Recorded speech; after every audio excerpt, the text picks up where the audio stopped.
இலக்கை நோக்கி புறப்பட்டு அதை அடையும் திறனையும் கொண்ட தனுசு ராசி அன்பர்களே, உங்கள் ராசிராஜனுடைய குரு பகவான் 7ல் அமர்ந்திருக்கிறார், அதுவும் மிதன ராசியில்.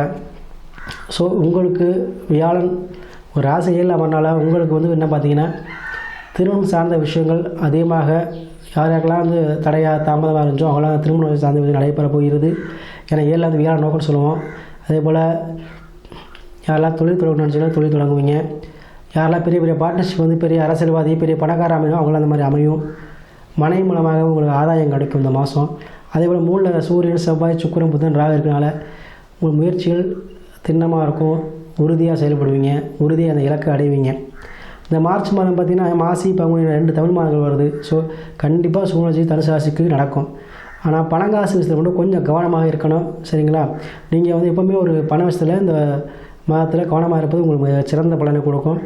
அதே போல் 4ல் சனி இருக்கிறதுனால உங்களுக்கு இடம் சம்மந்தப்பட்ட பிரச்சனை இருந்துச்சுன்னா அது தீரக்கூடிய அமைப்பு இந்த மாதம் உண்டு.